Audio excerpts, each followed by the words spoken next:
Mayapuri Tiger kitchen থেকে সবাইকে স্বাগতম। আপনাদের সাথে আছি আমি জয়প্রিয়া সখী দেবী দাসী।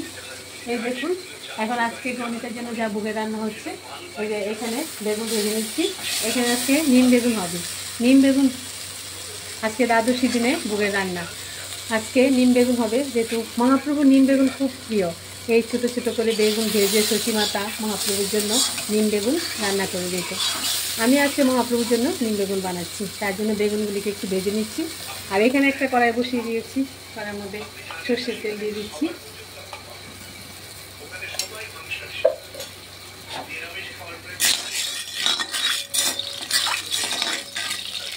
তেলটা গরম হয়ে গেছে, এখন আমি এখানে মানকচু নিয়েছি। আজকে মানকচু দিয়ে সর্ষে পাতুরি রান্না করবো, এর জন্য মানকচুগুলি ভালো করে একটু তেলের মধ্যে ভেজে নিচ্ছি।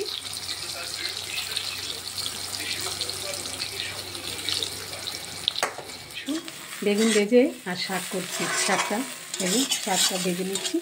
এখানে ওই যে পুরানো শাক, সেচি শাক, তারপর তেলাকচু শাক, তারপর লাল শাক একসাথে সব মিক্সিং করে বেগুন ভেজে এই শাকটা রান্না হচ্ছে। শাকটা হয়ে গেছে, এখন আমি শাকটা নামিয়ে দিচ্ছি।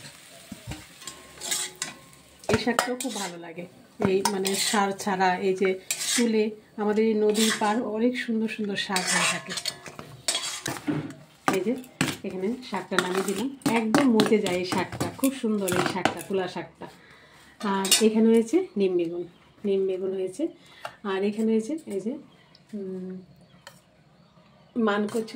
মানকচু দিয়ে সর্ষে পাতুরি। আর এখানে হয়েছে আমচুর দিয়ে আম টক ডাল। আর এখানে আলুর চোখা। আর এখানে হয়েছে একটা চচ্চড়ি। আর এখানে শশা কুচানো আছে। আর এখানে শাক আলু আছে। আজকে বুকের রান্না এই পর্যন্তই।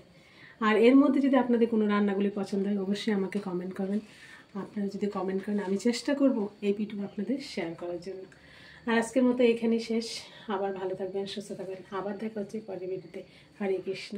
এবার গৌরনীতাকে একটু দর্শন করে নিন, গৌরনীতার কৃপা লাভ করুন।